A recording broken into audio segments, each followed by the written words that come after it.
নমস্কার বন্ধুরা, ফ্যাশন হাউসে আরেকটি নতুন ভিডিওতে আপনাদের সকলকে স্বাগত জানাই। আজ আমি প্রিন্সেস কাট ব্লাউজ কাটিং করে দেখাবো। তো সরাসরি কাপড়ে কাটিং করে দেখাবো আমি।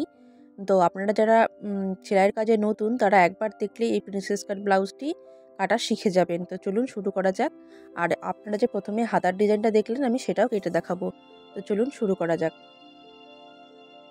তো প্রথমেই দেখুন কাপড়টি আমি খুলে নিচ্ছি, খুলে উল্টো করে বিছিয়ে নেব হাফ করে। তো আমার যতটা প্রয়োজন সেই মতো কাপড় নিয়ে আমি এই যে দেখুন উল্টো করে বিছিয়ে নিয়েছি। এবার আমি নিচে সোজা করে একটি দাগ দিয়ে দেবো। তো প্রথমে আমি পেছন পাটটা কাটিং করব। তো এই ব্লাউজটির পেছন পাটে হুক হবে, তাই হুক এবং হুকের ঘর করার জন্য এই যে দেখুন 3 সুত কাপড়ে আমি দাগ দিয়ে দিচ্ছি। তো এই 3 সুত কাপড়টা ছেড়ে রেখেই আমি সম্পূর্ণ ব্লাউজের মাপটা নেওয়া শুরু করব। এরপর ঝুলের মাপটা নিব। তো ঝুল যা হবে তার সঙ্গে 1 ইঞ্চি বেশি নেব। তো ঝুল ছিল আমার 13.5 ইঞ্চি, এখন 14.5 ইঞ্চিতে একটি সোজা করে দাগ দিয়ে দেব। এবার পুটের মাপ নেব। ওই 3 সুত কাপড়টা ছেড়ে রেখেই কিন্তু পুটের মাপটা নেওয়া শুরু করব। তো এখানে আমার গলাটা একটু ডিপ হবে, তাই এখানে আমি 5.5 ইঞ্চি পুট নিয়ে নিচ্ছি। আর 6.25 ইঞ্চি আর্ম হোলের মাপটা নিয়ে নিচ্ছি। এখান থেকে পুটের মাপটা সোজা করে দিয়ে দিলাম। এবার এই দাগগুলিকে সোজা করে মিলিয়ে দেব। এখন বডির মাপটা নিব। তো বডি এখানে আমার যা হবে তার থেকে 2 ইঞ্চি বাড়িয়ে নেব। বডি আমার 33 ছিল, এখানে আমি 35 ইঞ্চি নিয়ে সেটাকে 4 ভাগ করে যা হবে সেটা এখানে নিয়ে নিলাম। এরপর কোমরের মাপটাও যা ছিল সেটাই নেব, কোমরের মাপ বাড়াতে হবে না। তো কোমরের মাপের 4 ভাগের 1 ভাগ এবং 1.25 ইঞ্চি বেশি টিকেনের জন্য আর 1.5 ইঞ্চি এক্সট্রা নিলাম। এখন দেখুন আর্মহোলের শেপটা এখান থেকে 1.5 ইঞ্চি উপরে একটি দাগ দিয়ে সুন্দর করে আর্মহোলের শেপটা আমি এঁকে নিচ্ছি। এই যে দেখুন সুন্দর করে এঁকে নিলাম। এবার পুট ডাউন দেব। পুট ডাউন 2 সুত মতো দিয়ে দিলাম। এরপর পুট গলা নেব এখানে 2.25 ইঞ্চি আর গলার লম্বা নেব এখানে আমি 9 ইঞ্চি আর গলার চওড়া নিচ থেকে একটুখানি বেশি দেব। আপনারা চাইলে এটা বেশি দিতেও পারেন, আবার নাও দিতে পারেন, যার যেমন ইচ্ছে সে তেমন করে নেবেন। তো এখানে আমি একটুখানি বাড়িয়ে দিয়ে গোল গলার শেপটা সুন্দর করে এঁকে নিলাম। যেখানে পুট ডাউন দিয়েছিলাম সেই দাগটা মিলিয়ে দিলাম। এখন টিকেনের মাপটা দিতে হয়, এখানে যা হবে তার অর্ধেক করে নিলেই টিকেনের মাপটা হয়ে যাবে দেওয়া। তারপর এখান থেকে 1/2 ইঞ্চি একটুখানি তুলে দিলাম কোমরের দিক থেকে। এবার ড্রয়িং করা আমার কমপ্লিট। এবার কাপড়টিকে আমি সুন্দর করে কেটে নেব, যেমন ড্রয়িং করেছি সেরকম করেই। গলার যে ড্রয়িংটা করেছি সেটাই শুধুমাত্র কাটবো না, কারণটা হচ্ছে এই পেছনের পাটটিকে বসিয়ে আমি সামনের পাটটি কাটিং করব। তো বাকি কাপড়টা সুন্দর করে বিছিয়ে নিয়েছি। এবার দেখুন কি করব, পেছনের পাটটা যখন বসাবো তখন কিন্তু হুক এবং হুকের ঘর করার জন্য যে দাগটা দিয়েছি সেই দাগটা বাইরের দিকে ছেড়ে রাখবো। কারণটা হচ্ছে সামনের পাটে হুক হবে না। তো বাইরের দিকে দেখুন ছেড়ে রাখলাম। ছেড়ে রেখে শুধুমাত্র কোমরের দিক থেকে 2 ইঞ্চি করে কাপড় বেশি নেব। এই যে 2 ইঞ্চি করে বেশি কাপড়ে দাগ দিয়ে স্কেল দিয়ে সোজা করে টেনে নিচ্ছি। আর প্রিন্সেস কাটের যে শেপটা হবে সেই শেপটা দেওয়ার জন্য এখানে আমি 2.5 ইঞ্চি কাপড় বেশি নিলাম। আর উপরে বডির ওখান থেকে 1 ইঞ্চি বেশি নিচ্ছি। ব্যাস, এখানে আর কোথাও বেশি নিতে হবে না কাপড়। এখন যেমন আছে সেরকমভাবেই কেটে নেব। তো শুধুমাত্র কী করলাম, কোমরের দিক থেকে 2.5 ইঞ্চি কাপড় বেশি নিলাম আর বডির ওইখান থেকে 1 ইঞ্চি কাপড় বেশি নিলাম। সামনের পাটের ঝুলটাও কিন্তু আমি 2 ইঞ্চি বেশি নিয়েছি। এবার গলার ড্রয়িংটি করব। 2.25 ইঞ্চি নিলাম পুট গলা আর গলার লম্বা নেব এখানে আমি 6.5 ইঞ্চি। তারপর এইখান থেকে 2.25 ইঞ্চি তার একটা দাগ দিয়ে দেব। দাগ দিয়ে সামনের গলার একটি বক্স তৈরি করে নেব আঁকার জন্য। এবার সামনের গলার শেপটি এঁকে নিলাম। এবার পয়েন্টের মাপ নেব। পয়েন্টের মাপ ছিল 9 ইঞ্চি, 9.5 ইঞ্চিতে একটি দাগ দিচ্ছি, 1/2 ইঞ্চি বাড়িয়ে নিলাম যেহেতু কাঁধে সেলাই হবে। তারপর এই বন্ধ সাইড থেকে এই দিক থেকে 3.5 ইঞ্চিতে একটি দাগ দেব, আর এই দাগটিকে সোজা করার জন্য এইখান থেকে 3.5 ইঞ্চিতে একটি দাগ দেব। এটা কিন্তু ভালো করে একটু লক্ষ্য করবেন। এই যে প্রিন্সেস কাটের যে শেপটা দেব, এই দাগটিকে এখন সোজা করে দিলাম। এই দাগটি যে দিলাম তার ওই দিক থেকে 1 ইঞ্চিতে দাগ দিলাম, আর এই দিক থেকে 1.5 ইঞ্চি দাগ দিলাম। মোট কিন্তু 2.5 ইঞ্চি হলো। আমি কিন্তু কোমরের দিক থেকে 2.5 ইঞ্চি কাপড় বেশি নিয়েছি, সেই জন্যই।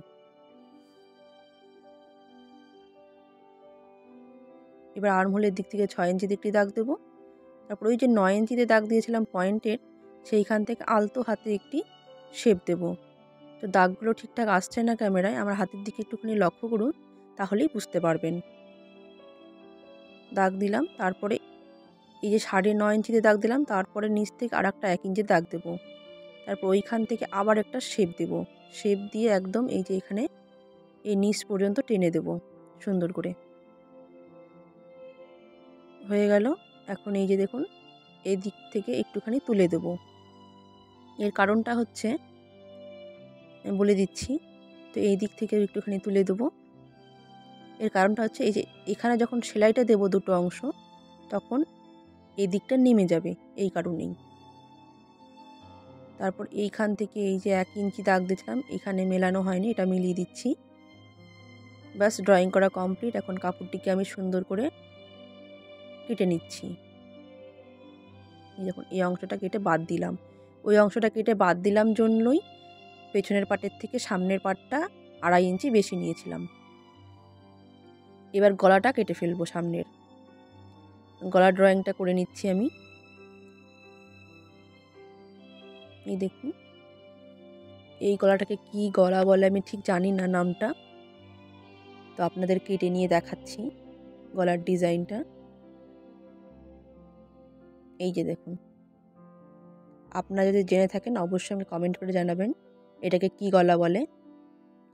ব্যাস, সামনের পাট আমার কাটা কমপ্লিট। এবার পেছনের পাটের গলার কাটা বাকি ছিল, সেটা কেটে নিচ্ছি এবং এই জয়েন্টটাও কেটে নিচ্ছি। এই দেখুন, পেছনের পাটও কাটা কমপ্লিট, সামনের পাটও কমপ্লিট। এখন হাতা কাটিং করব। তো হাতা কাটিং করার জন্য বাকি কাপড়টা 4 ভাঁজে ভাঁজ করে নেব। তো হাতার ডিজাইনটা কি করে করছি সেটা ভালো করে লক্ষ্য করুন। তো প্রথমে নর্মাল যেভাবে আমরা হাতা কাটিং করি সেভাবে কাটিং করে নেব। নিচ থেকে সোজা করে দাগ টেনে নিলাম। এরপর হাতার ঝুলের মাপ নেব। তো হাতার ঝুল যা হবে তার থেকে 1 ইঞ্চি বেশি, 9.5 ইঞ্চি আমার হাতার ঝুল ছিল। 1 ইঞ্চি বাড়িয়ে 10.5 ইঞ্চিতে একটু সোজা দাগ দিলাম। এবার হাতার ডাউন দেব, এখানে 3 ইঞ্চি ডাউন দিলাম। 3 ইঞ্চি যেখানে ডাউন দিলাম, সেইখান থেকে উপরে যে হাতার লম্বার মাপটা নিয়েছি সেইখান থেকে কোনাকুনি করে 8 ইঞ্চিতে একটি দাগ দেব। এবার এই দাগগুলিকে মিলিয়ে দেব। দেখুন, মিলিয়ে দিলাম। এবার হাতার শেপ দেব। তো এই দিক থেকে 2.5 ইঞ্চিতে একটি দাগ দিয়ে হাতার শেপটা সুন্দর করে এইভাবে এঁকে নিচ্ছি। আঁকা হয়ে গেল। এখন হাতার মোহরির মাপটা নেব। তো মোহরি যা হবে তার হাফ এবং 1 ইঞ্চি বাড়তি। এই দাগগুলিকে এখন সোজা করে টেনে নেব। হাতার ড্রয়িং কমপ্লিট। এখন হাতাটিকে দাগ বরাবর কেটে ফেলব। দেখুন, কাটা কমপ্লিট হয়ে গেল। এখন ভালো করে লক্ষ্য করুন, এই যে উপর থেকে 2 ইঞ্চিতে দাগ দিচ্ছি এবং হাতার মোহরির দিক থেকে উপরে 2 ইঞ্চি থেকে দাগ দিলাম। মানে এইটুকের মধ্যেই হাতার আমি ডিজাইনটা তৈরি করব। 2 ইঞ্চিতে দাগ দিয়েছিলাম, তারপর থেকে 1.5 ইঞ্চিতে দাগ দিব, তারপর 1 ইঞ্চিতে দাগ দিচ্ছি, আবার 1.5 ইঞ্চি, আবার 1 ইঞ্চি। এবার দেখুন, এখানে 1.5 ইঞ্চি হয়ে গেল। এই 1.5 ইঞ্চি যে দাগগুলো দিলাম এইটুকের মধ্যেই হাতার এই যে দেখুন শেপটা আমি এঁকে নেব। আর 1 ইঞ্চি যে দাগগুলো দিলাম ওইখানে আমি কোনো শেপ আঁকবো না, মানে ওই জায়গাগুলো ফাঁকা থাকবে। আমার হাতের দিকে ভালো করে লক্ষ্য করুন, তাহলেই আপনারা ভালোভাবে বুঝতে পারবেন। তো ভিডিওটা একদমই স্কিপ না করে এই অংশটা দেখার চেষ্টা করবেন। এই যে দেখুন, আপনারা এখানে ইচ্ছে মতো শেপ দিতে পারেন। আমি এরকমই শেপ দিলাম, আমার কাস্টমার এরকমই শেপ চেয়েছে। আবার দেখিয়ে দিচ্ছি, এই দেখুন 1.5 ইঞ্চি, 1.5 ইঞ্চি, 1.5 ইঞ্চি, আর এই যে মাঝখানের 1 ইঞ্চিগুলো এগুলো ফাঁকা। তো এই হাতাটা আমি কী করে সেলাই করব সেটাও আপনাদের দেখিয়ে দেবো নেক্সট ভিডিওতে, এবং ব্লাউজটা কী করে সেলাই করব প্রিন্সেস কাট ব্লাউজটা সেটাও আমি নেক্সট ভিডিওতে দেখিয়ে দেবো। তো ভালো করে কাপড়টা সেট করে নিচ্ছি যাতে কোনো দিকেই কম বেশি না থাকে। কম বেশি থাকলে ডিজাইনটা কিন্তু সুন্দর করে কাটিং হবে না। এবার সেট করে নিয়ে আস্তে আস্তে করে ডিজাইনটা কেটে নিচ্ছি। তো আমার ভিডিওটা যদি ভালো লেগে থাকে তাহলে অবশ্যই একটা লাইক করবেন এবং কমেন্ট করে জানাবেন কেমন লেগেছে। এরকম আরও ভিডিও দেখার জন্য আমার চ্যানেলটিকে অবশ্যই সাবস্ক্রাইব করে রাখবেন। আর যারা আমার চ্যানেলটিকে সাবস্ক্রাইব করেছেন তাদেরকে অসংখ্য ধন্যবাদ। দিয়ে দেখুন হাতাটা আমার কাটিং করা হয়ে গেছে। দেখুন কতটা সুন্দর হয়েছে। এবার তালপাতটা কেটে নেব। তালপাত কাটার জন্য 1/2 ইঞ্চি ভেতর দিয়ে একটি দাগ দিয়ে দিচ্ছি। দাগ দেওয়া হয়ে গেছে। এখন কাপড়টাকে খুলে নিলাম। খুলে নিয়ে এই দেখুন দুটো অংশ কেটে বাদ দিয়ে দিচ্ছি কিন্তু। মানে দুই দিকের হাতার সামনের দিকের অংশগুলো কেটে বাদ দিয়ে দিলাম।